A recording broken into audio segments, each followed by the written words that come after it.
me, Mr. Stokley Williams. What's going on, Stokley? Hey, what's going on? Life. How you doing?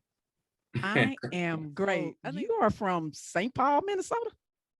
That's right. That, made popular by I guess secondly, Prince. I was gonna say Bob Dylan first, but then Prince, Yeah, man, and just coming through so much music, amazing musicians, amazing we put the stamp, he put Minnesota on the map, and we just carrying the torch, Absolutely. So just glad to be here still doing it. First starting with Mint and now, off doing the solo stuff and, spreading the word, spreading the energy, trying to inspire people and uplift and balance out a little bit of life, that seems a little crazy sometimes. So trying to lend some therapy. So this is my latest offering entitled Sankofa. And I want encouraging everybody to get it, to get into it, sit down and listen. It's not fast food music. You gotta sit down and listen. It's a 3-course, 3-star Michelin meal. A lot of different things in there for you. So yeah, just it's my offering. Go check it out. So hopefully get into some of the tracks and tell me what you think. Your songs was always, laid back, even when you went solo, but when you was went mid condition, you was always, laid back. 'Cause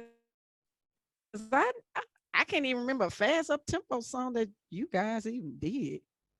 There's been a few of them, but people tend to like our ballads. It's so amazing.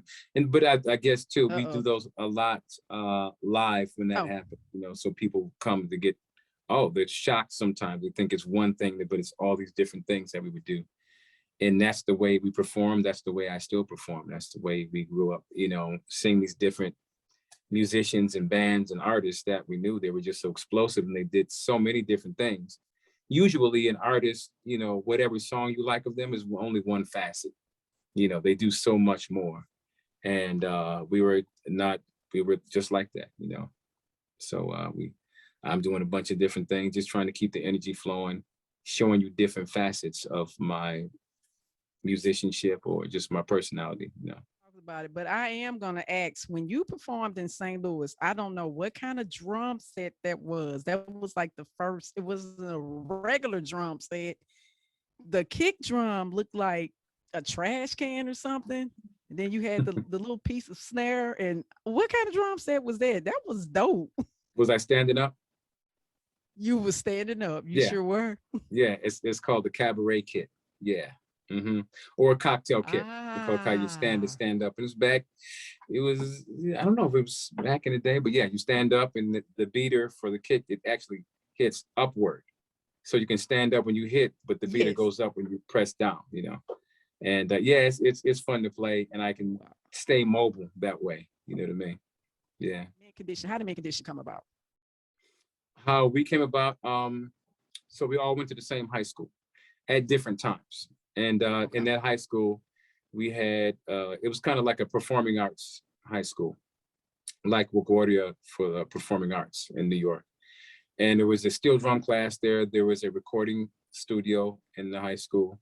There was acting there, all kinds of different stuff going on. And we were involved in the steel drum class. That's where I met Odell, the guitar player. And we chummed it up and became friends and started playing, putting together these little,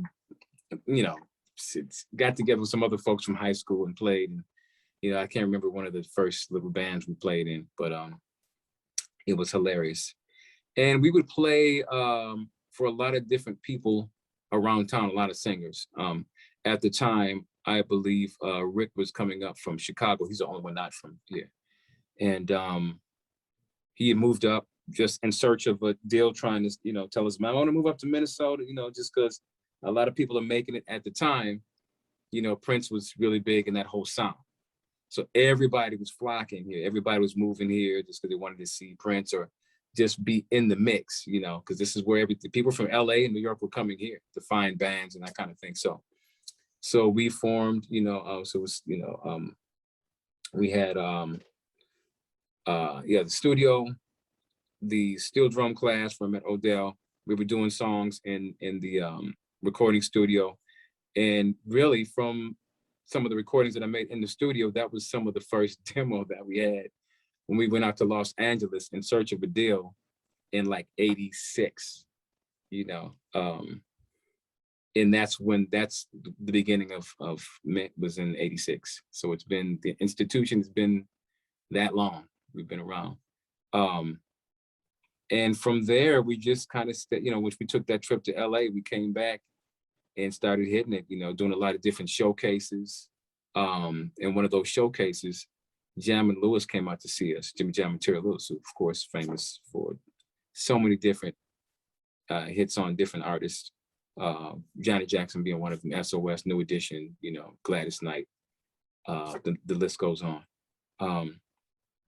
And yeah, so they ended up coming out to First Avenue where Prince made for Purple Rain. You there? It looks like you're frozen. Yeah, they came out to the showcase, and next thing you know, we used to start off the show with Pretty Brown Eyes just to get people's attention. Who was that? What, you know, whatever you're doing, stop. So we knew that. And we're like, you know, it's a good song to start with, even though it's slow, you know, but whatever. And it's funny that you say a ballad band and the slow stuff, because we never were really a big ballad band. We only had one slow song. Most of the stuff was like up tempo. And that's why when you come to see us, we have all this contained energy inside of slow stuff. We're really a rock and roll band, you know, that's playing, you know, Moonlight and playing, you know, ballads and, you know, these cool R&B, you know, transitions and whatnot. But that's where that energy comes from, because it's like we really were a different type of band trying to contain all that energy, you know. So yeah, Jam and Lewis came out to First Avenue, and after that first note, they're like, wow, this is great. After that, I remember seeing them walking across the street as I was going to my car. I was like, real good job, man. We'll be talking next week. I was like, okay, you know. So that's kind of the short version. There's you know, oh, there we go. Yeah, you was breaking up and freezing and look. Am I still freezing? No, you ain't freezing. Oh, that's that you. was him that froze. It was like he did. That was. I thought he was gonna pop lock because he's like. That was the internet freeze. Man. Yeah. Okay, we was talking about how did you hook up with the Revolution, man? The Revolution, that came about, of course, you know, after Big Brother Prince died. You know, everybody was doing tributes and everything. So what better, you couldn't be a better band to do it. You know, his the original Prince and the Revolution, who did Purple Rain with him in the whole nine. So it was definitely an honor and a privilege to do something like that. You know, this iconic band who we all looked up to as musicians. And they called me to fill in his parts. I'm like, this is crazy. You can't fill those shoes.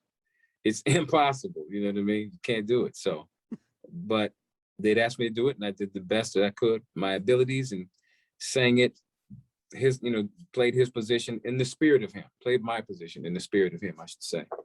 And just a great bunch of musicians, you know, men and women who I got to know, and just amazing people. You know, we had so much fun performing all the old stuff that they, you know, helped to create, and hearing all the stories and everything was just amazing. So it really gave me some extra fire and some energy and some inspiration to propel me forward to what I'm doing now. Tickets, if you don't have the new Sankofa album, the new album Sankofa, if you don't have it, go get it. It's out now, streaming all platforms, whether it's Tidal, whether it's Amazon, whether it's iMusic or iTunes. It's everywhere. So I definitely appreciate all the love, all of the support throughout the years, but get this one and learn the lyrics, learn the words, learn the melodies, so we can put some dances to it, you know, and sing it together. We're gonna have a lot of fun. We're gonna turn up a little bit. Yeah.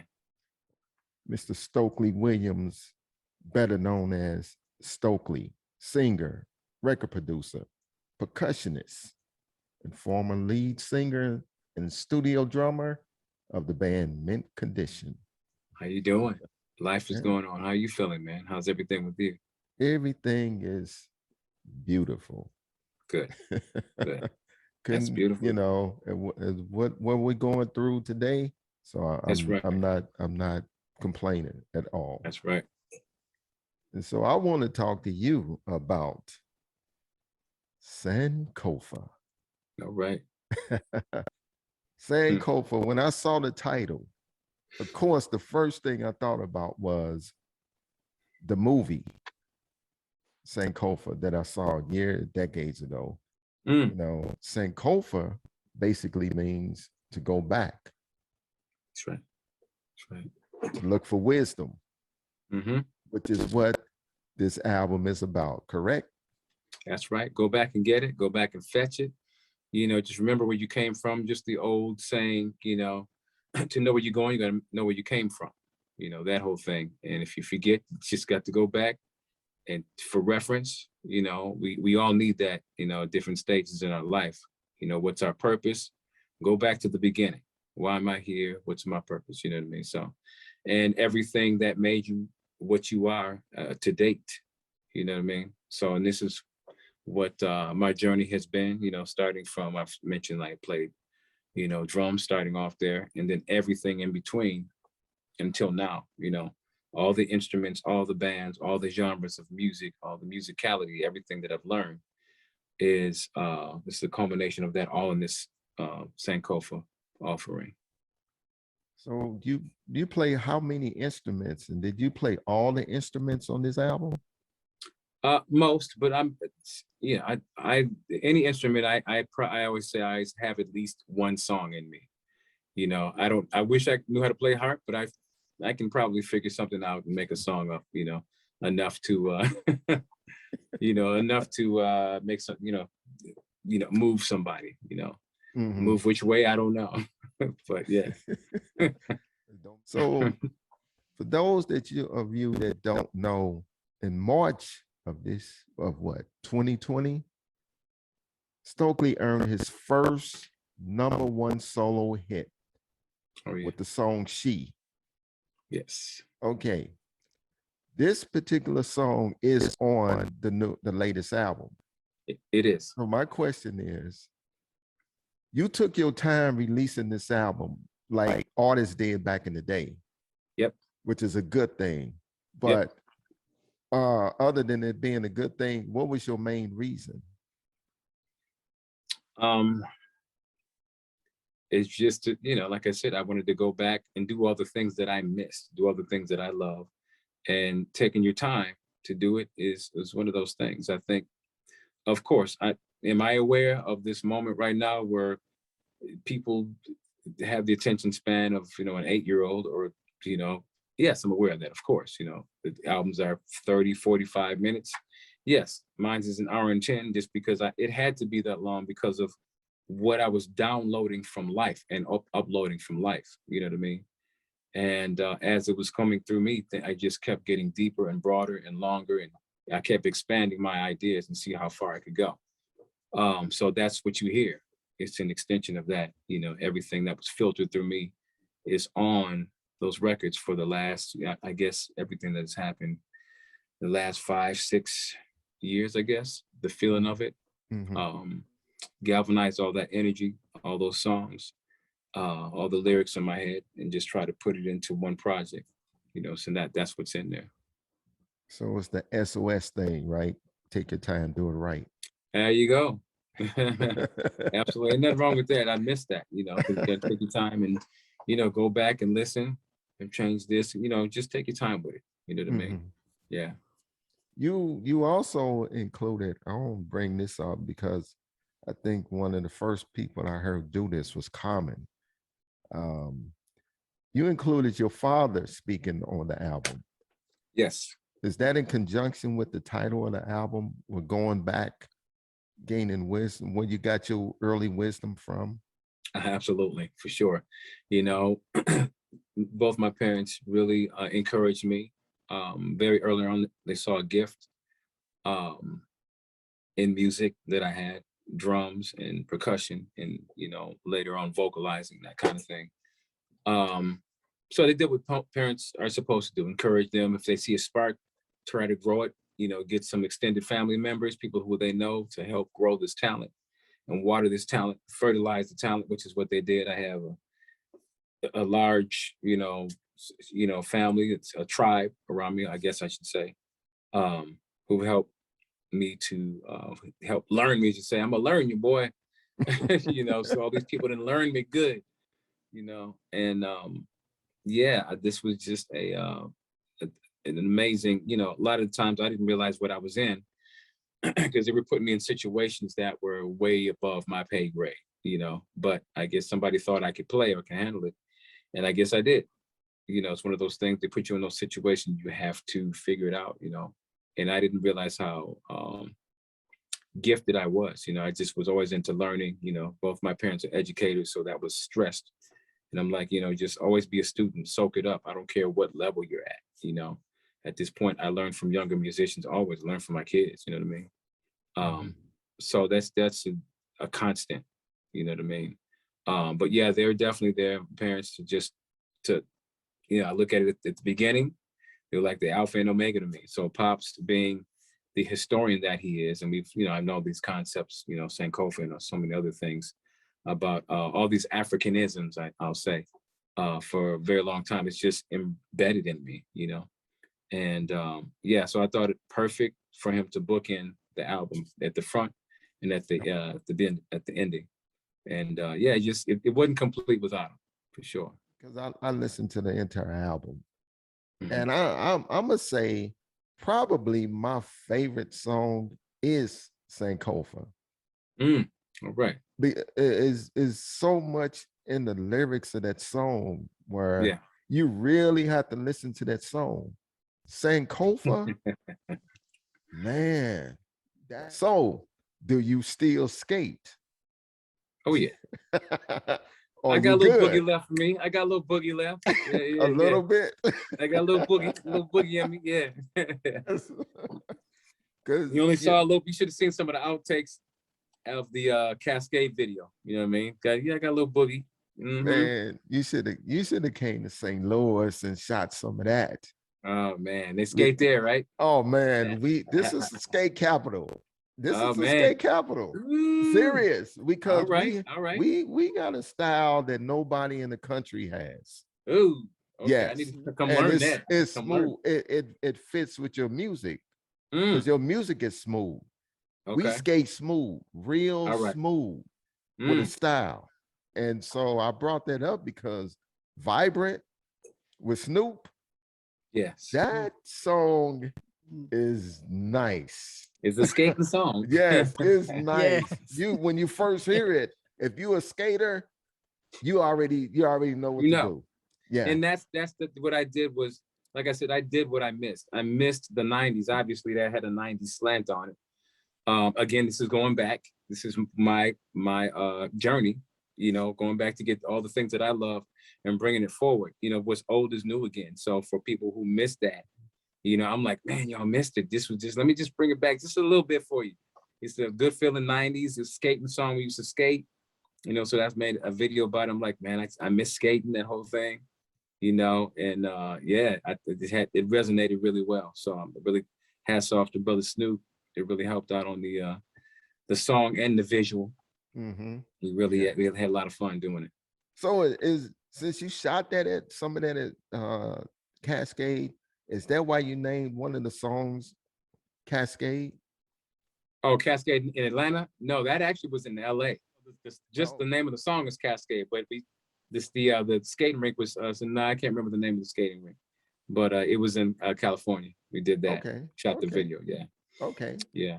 Under strict COVID conditions, by the way. I was in and out. It was a weird process, but we got it in. We wanted to get through something and bring some joy at the time because it was really heavy at the moment, right before then. The George Floyd had just happened, and I wasn't sure even if I wanted to put this out. It was just the weird moment, and we were all kind of paralyzed. So, yeah, in COVID and all that stuff, and it's we were able to pull it off. So yeah, it was in California. We had a real good time. Great crew. Hats off to Josh Shakima, the director, who also directed She. Okay. And it's been an amazing run so far.